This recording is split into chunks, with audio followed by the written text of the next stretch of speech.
নমস্কার। আজকে আমার কেন্দ্রে অনুষ্ঠিত হবে সুপুষ্টি দিবস। এখানে গর্ভবতী মা, প্রসূতি মা এতে ডাকা হয়েছে মিটিংয়ের জন্য, মায়েরা আসবেন। তো আজকে মায়েদের মিটিংয়ে যে বিষয়বস্তু হচ্ছে গর্ভবতী মহিলা এবং প্রসূতি মায়েদের খাদ্য তালিকা, তাদের খাবারে কি থাকবে সেই বিষয়ে আজকে মিটিংটি করা হবে মায়েদের নিয়ে। তো প্রথমেই বলি যে প্রথমেই খাদ্য তালিকা বলতে আমরা বুঝি আমাদের পতাকা রঙের খাবার থাকবে, হলুদ, সবুজ, সাদা, খাও গাদা গাদা, এটা যেন সবসময় মাথায় থাকে। এই নিয়ে আজকে আমাদের মিটিং শুরু হবে। সেখানে থাকবে আরও বিস্তারিত আলোচনা। আশা করি ভালো লাগবে। যদি ভালো লেগে থাকে তাহলে প্লিজ ভিডিওটিতে একটা লাইক দিয়ে দেখবেন। গর্ভবতী মহিলা, প্রসূতি মায়েদের খাদ্য তালিকা, তারা কি কি খাবে।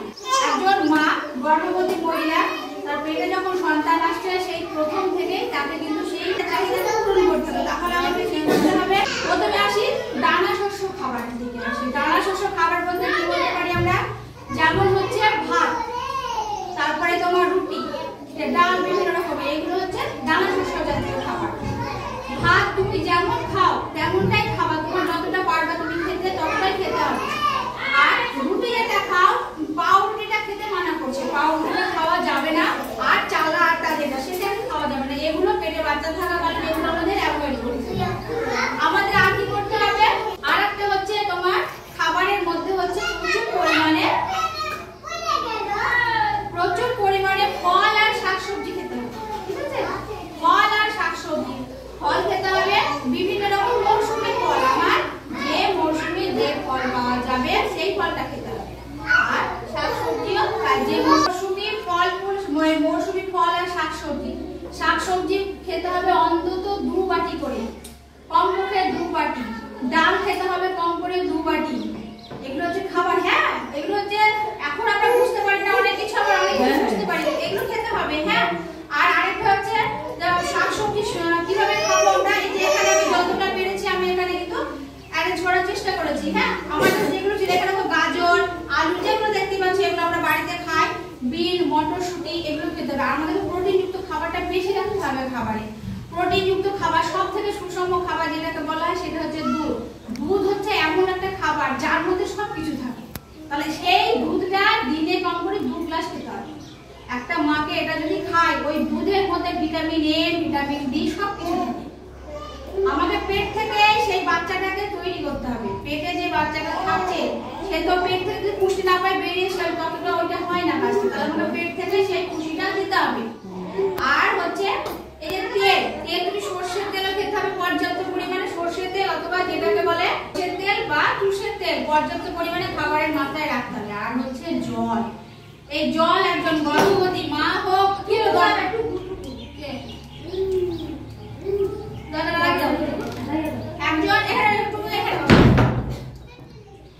জলটা এমন একটা জিনিস, জল হচ্ছে আমাদের শরীরে, শুধু গর্ভবতী প্রসূতি মা বলে না, সব বাইরে খেতে হবে। আমাদের শরীরে যত জল খাবো আমাদের ড্রেন পরিষ্কার হবে, তাহলে কিডনিতে কোনো সমস্যা থাকবে না।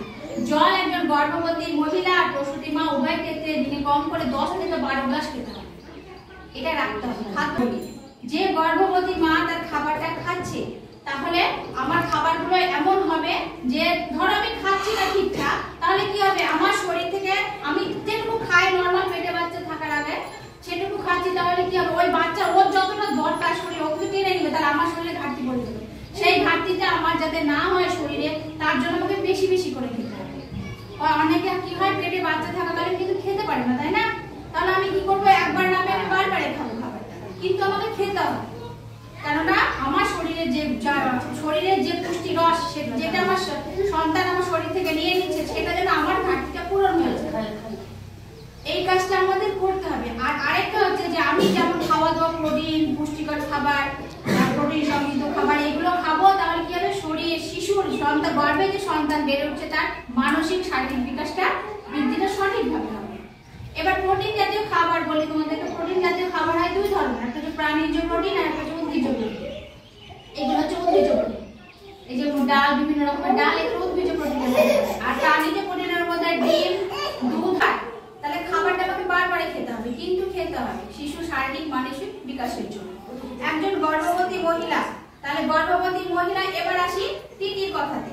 ভ্যাকসিনেশন 4টে এএনসি, অর্থাৎ অ্যান্টিনেটাল কেয়ার আর হচ্ছে পোস্টনেটাল কেয়ার, দুটো ভাগে ভাগ হয়। এই যে একজন গর্ভবতী মা 4টে এএনসি করাতে হবে, যেটা প্রথম নাম লিখতে হয়, তারপরে মাসে যেটাকে বলছে সেগুলো নিয়মিত করাতে হবে।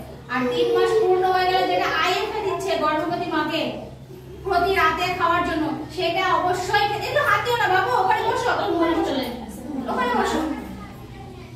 যেটা আইএফএ সেটা অবশ্যই খেতে হবে। খাও তো, এখানে নিয়ে খাও তো খুশিয়া আইএফএটা প্রত্যেক রাতে। আচ্ছা, আইএফএ আর ক্যালসিয়াম যে ওষুধগুলো দিচ্ছে, একটা জিনিস মাথায় রাখতে হবে, আইএফএ আর ক্যালসিয়াম এই দুটো কিন্তু একসঙ্গে খাওয়া যায় না। একসঙ্গে খাও? হ্যাঁ, একসঙ্গে। কোনটা কখন খাও? আমি ক্যালসিয়ামটা একবার খেতে বলেছি, আর আয়রন দুটো করে দিয়েছে তোমাদের, তাই তো? তাহলে কখন কোনটা খাও?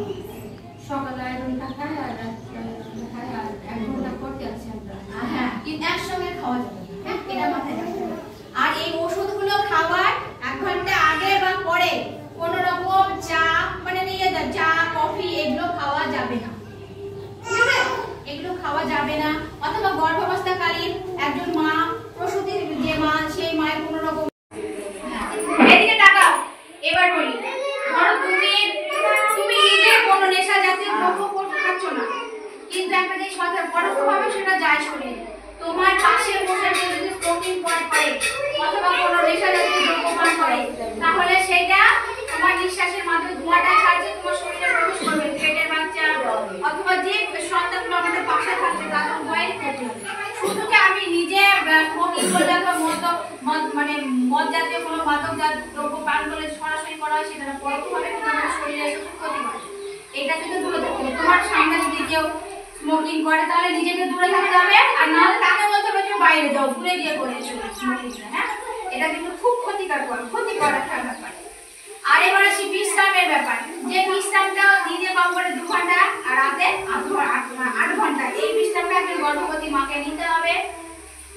একজন গর্ভবতী মায়ের, আমি একটা গর্ভবতী মায়েরটা বলে নিই। এবার বলি যে হয়ে গেল, মাকে হাসি খুশি থাকতে হবে, চেক আপ করতে হবে, খাওয়া দাওয়ার দিকে পুরোটা নজর দিতে হবে, জল খেতে হবে কম করে 8 থেকে 10 থেকে 12 গ্লাস। এবার আসি, আমার সন্তান যখন হলো, তাহলে এই সন্তানটা হওয়ার পরে আমি সন্তানকে মাতৃস্তন্য দুধ কি করে পান করাবো? ওদিকে বসো, দিয়ে শুনে রাখো। ও সেদিন ওদের বাড়িতে গিয়েছিলাম, ওদিকে বলেছে মাতৃস্তন্য দুধ সন্তান জন্ম হবার পরে প্রথমে মায়ের যে শাল দুধ 1 ঘন্টার মধ্যে, ওইটা তো অবশ্যই পান করাতে হবে। ওটা শিশুর প্রথম টিকা হিসেবে কাজ করে, 1 নম্বর কথা। 2 নম্বর হচ্ছে সন্তান যখন দুধ খাবে তখন সন্তানকে এভাবে কোলে নিয়ে বসে খাওয়াতে হবে। আর এইভাবে কোলে নিয়ে আমাদের যে নিপিলের যে কালো অংশটা, সেটা যেন শিশুর মুখের মধ্যে পুরোটা যায়, সেটা আমাদের দেখতে হবে। শিশু যখন দুধ খাবে, মাতৃদুগ্ধে 2টো ভাগ থাকে, একটাকে বলে ফরমিক আর একটাকে বলে হাইড্রিক। প্রথমে যে দুধটা আসে সেটা পাতলা জল, সেটাতে শিশুর পেট ভরে না বা খাদ্য গুণাগুণ সম্পূর্ণ থাকে না। পরে যে 8 ঘন্টা 15 মিনিট খাওয়ার পরে যেটা আসে সেটা থেকে গাঢ় দুধ, সেটাতে খাদ্যের গুণ সম্পূর্ণ থাকে, শিশুর পেটটা ভরবে। তাহলে আমি একটা কাজ করতে পারি, যদি মনে হয় যে আমার একটা শিশুকে যে দুধটা যখন খাওয়াবো তখন সেটা 1 ঘন্টা ধরে আমি সেইটাই খাওয়াবো। প্রথমে যে জলটা সেটা পেয়ে গেল, এবার দেখা গেল তুমি 15 মিনিট খাইয়ে আবার আরেকটা খাওয়াচ্ছ, তাহলে কি হলো? শিশু শুধু জলটাই পেলো, আসল যেটা সেটা পাবে না। হ্যাঁ, না তাহলে কি হবে? আবার নিয়ে যাবে এটা খাওয়াচ্ছি। না যেটা যখন খাওয়াবা, বলেছি না সেদিনকে, যেটা যখন খাওয়াবা তাহলে দুধ আছে না, যেটা যখন সন্তানকে খাওয়াবা সেটাই খাওয়াবা। তুমি খেয়ে ফেলে দিবা, অসুবিধা নেই, খেয়ে ফেলে দিবা, ঠিক আছে? আজকের ভিডিওটি যদি ভালো লেগে থাকে তাহলে প্লিজ ভিডিওটিতে একটা লাইক দেবেন, নতুন যারা চ্যানেলটাকে সাবস্ক্রাইব করে আমার পাশে থাকবেন। সবাই ভালো থাকবেন, সুস্থ থাকবেন, সাবধানে থাকবেন। আবার দেখা হবে আগামী একটা নতুন ভিডিওতে। আজকের মতো নমস্কার।